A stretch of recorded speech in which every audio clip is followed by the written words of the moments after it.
How you doing? I'm Nick, back with Millennial Think Tank. With this video today, I'm going to tell you guys about the Gmat, the Gmat review course with Manhattan Prep. A little background information. There's two tests if you're applying to business school. You can either take the Gmat. The Gmat is adaptive test. So the test, it changes to your questions. Like if you get a question right, the test gets harder.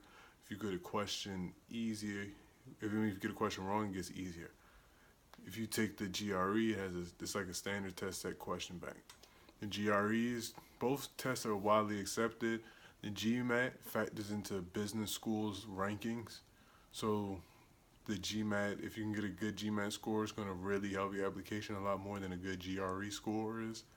A good GRE score, I bet, the GRE isn't going to hurt your application, but a GMAT score can help your application, especially if you can get a GMAT that's higher than the average GMAT for your school that you're applying to. And then I was talking to a admissions counselor. They said if you can get about 40 points higher than the school you're applying to, that'll really help your chances of getting in a lot. So that's a little background. And basically, I decided to take the GMAT because I said, hey, if I get a good score, I might as well get a good GMAT score. So go ahead. I'm in my job, really trying to take my time in my career, but it wasn't really coming that way. Like I said, I did chemistry in that first video. I got a job, and looking at my employee handbook, I'm seeing that there's a lot of benefits I didn't really understand, and I'm looking at this one benefit that says employees get tuition reimbursement as long as it's approved by a member of management. It doesn't say it has to be related to your current job, and it doesn't say anything like that at all. So I'm like, this might be my golden ticket. So, if I can take advantage of this, I can get into the field that I want to be in, and maybe even stay at the same company. That's what I'm thinking at this point in time. And so before I present it to my boss, I want to see if there's any possibility of me even getting in. So I just take the GMAT dry. I get a 5.10. I'm like, God, what can I do with that, Because that's not a real high score. But luckily, around the time that I'm taking it, the QS World Tour is in town. Well, it's not in my town. It's in Baltimore. In Washington, D.C. It doesn't come to Baltimore. It goes to the major cities. If you don't know what it is, it's like a county fair for business schools. You probably won't see any of the top 10 guys there, but you might see some schools from the top 25 and definitely some schools from the top 50. So, they each have a booth, like a county fair, and they have different vendors. They have vendors for, student loans, vendors for, whole application help, essays, resume help, all that good stuff to get you ready. And then they have the people who help with, getting your GMAT score up, like GMAT prep courses. So we're sending in a little hoorah, pump up session to give you before they send you out and to go meet to the business school. So I want to tell the different business schools to see if my GMAT score would hurt me, basically. See if I would be hurt by getting such a low GMAT score. And so after the little pep up session, they give us this little flyer and it shows us where all the booths are. So I'm looking at, they have these 5 different GMAT prep course booths.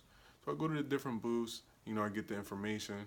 I see the low tier guy, you get the feel from the prices, the low tier guy, when they're offering is low.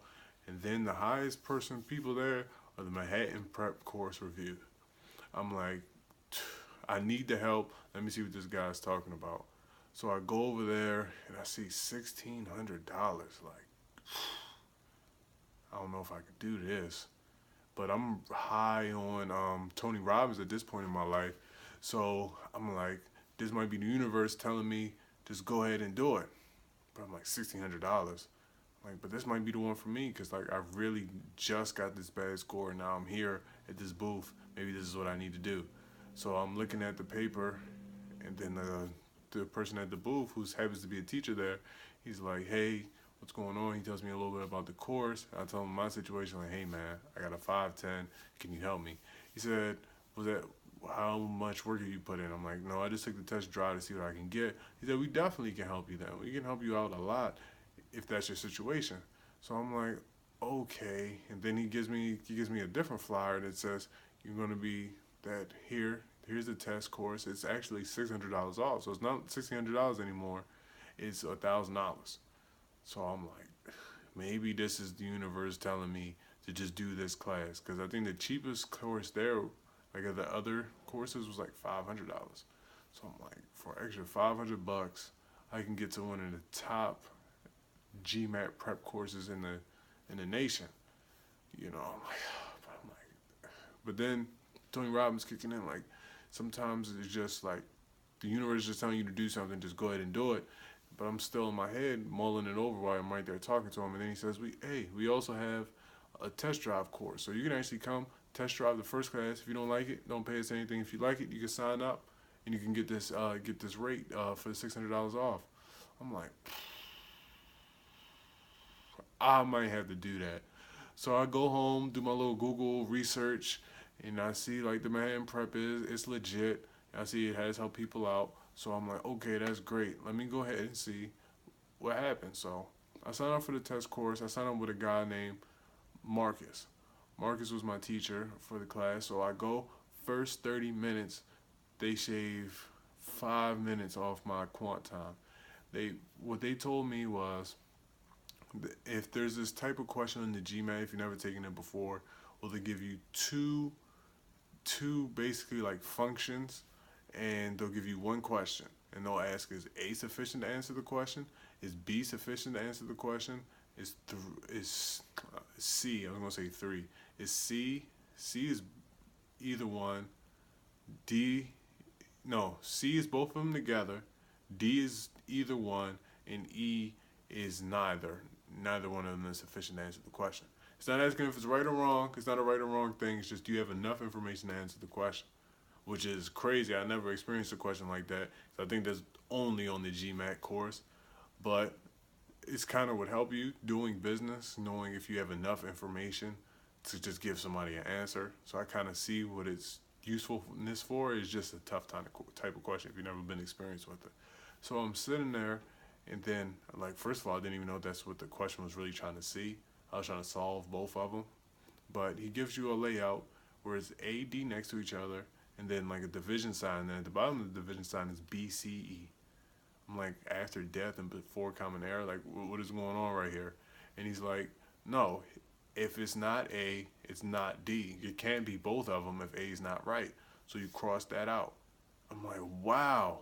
I just increased my chances of getting it right from 1 out of 20% to 1 out of 33%, just by doing that. Just by knowing if it's not A, it's not D. That saves like a lot of time off your test, and then you can switch it around. You can put the B up top. If it's not B, it's not D. If the B is real easy to answer, to find if it's sufficient or not. So I'm like, wow. Just off of that, I knew the class was worth it. Just off of that, because like they're going to teach me how to take the test. I think everybody knows, like for all standardized tests, I think most people know the information, because like on the GMAT or like even on the SATs, like you don't have a calculator, if I remember right. Well, maybe on SATs you have a calculator, but on the GMAT you don't have a calculator. So the math itself is not difficult math. You just have to know how to take the test. Like the math isn't hard.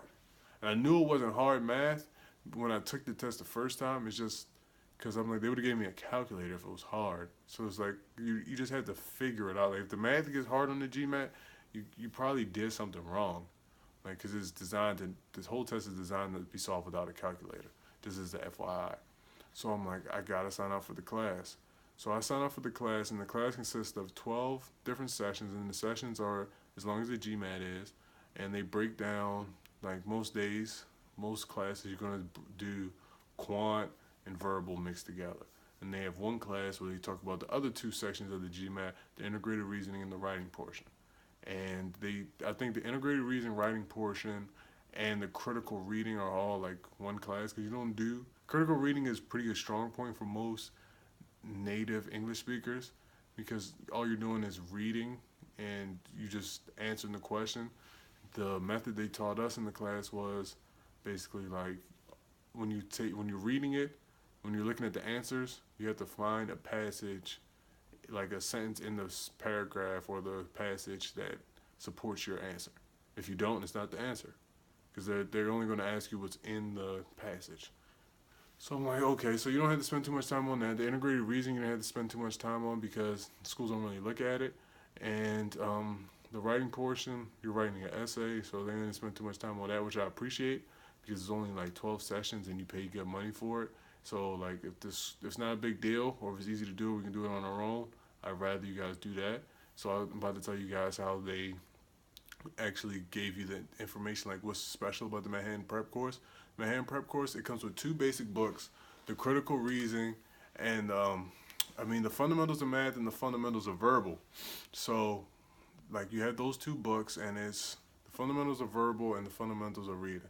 These are very helpful when you first starting out, especially if you haven't done any of this stuff in a while, because like unless you were like straight A's all through school, the stuff that you got those B pluses on the test on, the stuff that helps stop you from getting that A is in these books, like in the easy, like the little stuff, the fundamentals, the building blocks that you probably either forgot or you might not have learned, because you like the Gmat is only testing specific stuff. So you get the fundamentals up, and then you kind of level up and go to the specific Manhattan Prep books that they give you. These books are great. It goes over all the sections, critical reasoning, sentence correction. Sentence correction, that was very hard for me, so this book was very helpful. Somebody who didn't really know anything about sentence correction, to be able to go through this book, and it breaks down what the test is looking for, what you need to know, so you can go back to the foundations book. And then it also gives you problems you could do in the OG guide, the official guidebook. So that's kind of cool. And then on the Manhattan Prep website, they have a lot of extra tools that you can use. They have like free video sessions. They have like every Thursday you can sign up for this video session.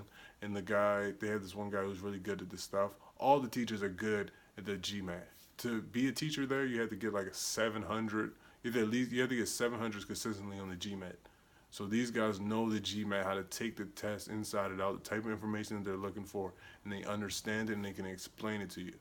Because Marcus, my main teacher, he was a professor at the Marines or Navy Academy, one of those days. He's a professor by trade. Like, so he was a really good teacher. He was able to get the information to us. He was able to answer all our questions. Like I said, he's a 700 Gmat test taking type guy, and he does this in his extra time. He's not taking it to get to business school. Never went to business school. So that should let you know the guy's a monster. So you have people there who are dedicated to you. You know, you spent your money. They're dedicated to you and helping you answer your questions. If you have questions, I'm sure they can answer it. And so that's pretty cool. You have those type of resources. And then online, they have different resources. They have the homework for you. They have test questions for you. They have practice questions. They have a load of materials for you. And they have like homework in the OG, the official guidebook, the big book that you can get just from MBA.com. So like you can really go in after you do the foundations, then you build in the strategy guides, which is the sentence correction, all those books I was just talking about. Those are called the strategy guides. Then you can build up to doing official guide problems, which is like a dry run of test questions. It's not the same because it's not adaptive like the test, but you can do that. And then they have 6 practice tests that you could take that come with your course. And then your professor, the good thing about these ones is your professor, you can go look at your practice course and he could tell you what you need to work on. So that's very helpful. Then, you know, you going through and saying, I think I need to do this. I think I need to do that. He can go and tell you what you need to work on. And then when it gets crunch time, if you could build up a rapport with your professor, you could like I went to Mark and said, hey, I want to at least, like I have a 510, I at least want to get a 600. What do I need to focus on? He's like, you need to focus on your sentence correction because that's horrible. And then you need to focus on, I forgot what he said I need to focus on in quant. He said, do you focus on that? And I was like, do you think if I do that, you think I can get a 600? 600 plus, and you think I can get a 600? He was like, yeah, I'm sure you can. So that was kind of helpful to get like, you know, not like the parent answer, but like the friend answer. You know, your parents, they tell you, do this, do that, and your friend, they'll tell you what you might really need to hear. Maybe not parent, maybe like uncle answer, like they'll just tell you like the straight up what you need to know. Like, Marcus, I got a few weeks left. I don't have time to do every single thing. What should I focus on that's going to best improve my score? You've seen what I'm good at, what I'm not good at. Told me what I was, gave me, it's actually part of the course. They'll give you that too. You know, if you want it, they'll give you like an exit review, and he'll help you like uh, tool your strategy, tool your study and your study strategy to what you need to work on, what you personally need to work on, which is great because the class is set up for 7 or 8, 9, 10 or people, however many people in your class to take. That is set up just for you because after the test after the course they recommend you spend about like 4 weeks, three to two, I think 2 to 4 weeks studying after it to get ready. So you schedule your test like 4 weeks out after you finish the course. That's what they recommend. So now would actually be a great time to take it. So if you don't get the score you want, you can go back, study, and take the test again. They say schedule to take the test twice. So what month is it? April, and this would be a perfect time to sign up. Take your time, really learn it. Focus on the Gmat for 3 months. Bam! If you don't get the score, take it again in another 6 weeks. And then I say 6 weeks because I don't remember the timeline. It changed, I believe. So I'll just say 6 weeks before you can take the test again. And then you can take the test again, get your score, have your score in your pocket, and then focus on your essays, your resume, and all that other good stuff. But because this is going to take a lot of time, it's a big time commitment. Like I said, it was 12 weeks, and the test is 3.5 hours. So the class is set up like the test. So you were in there for 3.5 hours. I got 2 10-minute breaks, which I like. Sometimes it might run a little bit later because they know people are coming from work and blah, blah, blah. So that's pretty cool. And then you also get an MBA Mission Guide book, which is great because it kind of gives you, it's separate from Manhattan Prep, it kind of gives you like little tips and tricks for your essay to strengthen your essays and put a good application together. And you also get a free 30-minute consultation. So really work on your stuff, like really get your application together and get basically like a rough draft of your application together. Like, take the practice. If you haven't taken the Gmat yet, save it until you take your first Gmat the first time, or save it till you take like a couple more practice tests. And so then when you talk to the person, you use the most of your 30 minutes, and you can say, hey, this is me, this is what I got, this is my Gmat score, this is my GPA, this is what my essays are looking like. What do you suggest? Because all the help you can get is good help, and these guys are good people. And they'll do their best that they can do to help you. If you need more help, you probably have to pay for it, So use the most of that free 30 minutes and use those 6 tests. Use them up during the course so you can ask your questions, and then use the 2 free tests you get from MBA.com at the end. So right before you take the test, as you get closer to the test date, you can get a more closer simulation to what you're actually going to get on the test. Because the Manhattan Prep, it's a very, very similar format, but of course the MBA practice test is going to be a lot closer than what you're actually going to take. And it's like stylistically a lot closer with some people that'll help. But it's helpful a lot.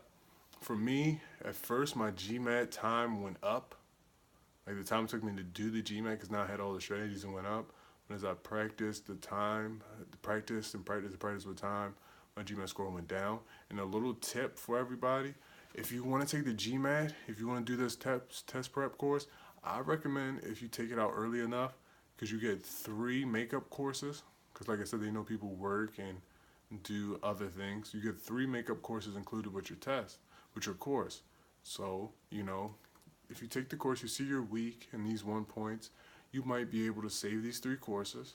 That's what I did. I saved the 3 courses and timed it right, because you could take, I think you have up to 6 months to make them up, or you have a certain time frame to make them up, but take them when you can and retake the sections of the course, because like I said, you get the course outline and you get to study along with the course so you can keep up, and take another teacher, or you might take the same teacher but take the class again that you need. If you need section correction, or if you need geometry, the geometry went over your head.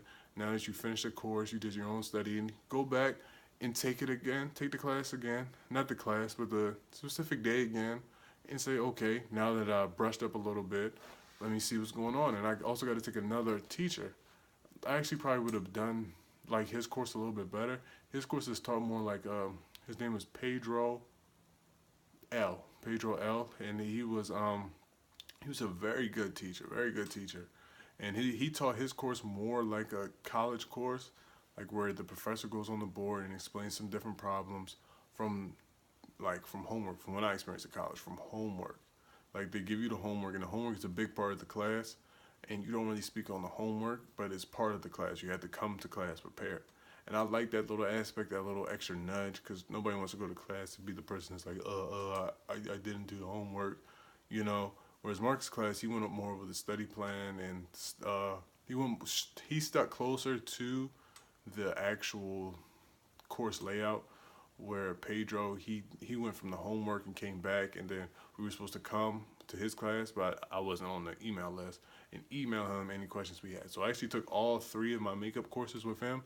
So if you can make it to all the classes, even if you can't make it to all of them and you actually need the makeup, try and maybe save one in the pocket. But if you can save all 3 to take the test again. And I started with a 510, and I ended up with the 600 even, which is, I mean, it's like a 100-point increase. And I mean, I can't complain. Was it worth it? With that, knowing that I got my 100-point increase, I applied to school, asked my job. Felt more confident going to my job saying, hey, I'm signed up for this course. I signed up for this course, you know, to take this Gmat so I can get a good score, go to business school. When I sent them my proposal, like I said, I typed up a proposal. It wasn't required. I typed up a proposal and said, hey, I want to go to school. You guys offer that. This is why I think I should go to school. Because, you know, even though in the employee handbook it didn't have any writing that said I needed to tell them that, you know, all it said was the manager has to approve it. You know, I tailored what I was going to learn to how it can improve the company, which I think helped. They said yes. So I'm only going to go to Loyola. Like I said, my GPA wasn't the highest. But the Manhattan Prep, that's not Manhattan Prep's fault. Manhattan Prep is a great program. Like I said, it almost boosts my GMAT score almost 100 points. I probably could have done a little bit better. I did better on practice tests. I just focused more on the verbal at the end. Like I said, verbal was my lowest thing for me. I was quant the whole test. But I just took that second break, refreshed my mind, came back. I probably could have got a higher score. Maybe went somewhere else. I'm happy where I'm at. The cards fell where they needed to, you know. But if you're interested in taking the Manhattan Prep GMAT course, if you have any questions, you can ask me. I think I still have access to the student portal, so I can tell you what you're going to be looking for. Also, if you go on ManhattanPrep.com, if you don't have the money for the class, you could buy the strategy guide books. Strategy guide books will help a lot, you know, if you're on a tight budget, and they will help a lot. You know, you'll learn kind of everything you'll learn in the class, almost. Of course, you won't learn as much. You won't have anybody to bounce off of, and you won't learn as many tips and tricks. But if you need any, you could just ask me, type a comment, and if I know the answer, I'll tell you, even though I don't have the highest score. But I do remember the tips and tricks. And you can order the books for a lot cheaper. You can maybe just buy just the books. You will miss out on the class and, you know, the networking, blah, blah, blah. But if you just need to study, you can buy those books, and they'll help you study. You can get the OG guide books. And you can also do an online class. It was only $1,000. You know, I said only. That's still a lot of money. So you could do that. They have other options that aren't expensive. Manhattan Prep. Manhattan Prep is a great program. I recommend if you have the money to do it. Also, maybe check out the QS World Tour events, because most of the time it is $1,600. You can probably save $600. Maybe that might be what they usually do at the QS World Tour. Or you know, even if you say $150, just check it out. And the QS World Tour is a great place to meet different schools. You know, like I said, even though I failed, you guys can probably succeed from what I did. I didn't fail. I got the score I wanted. You know, probably should have tried to get a 700 or something like that. But you know, it is what it is at this point. I'm happy with it. I have no complaints about my Manhattan Prep. And if you want to check it out, check it out. If you have any questions, just let me know. That's Nick signing out.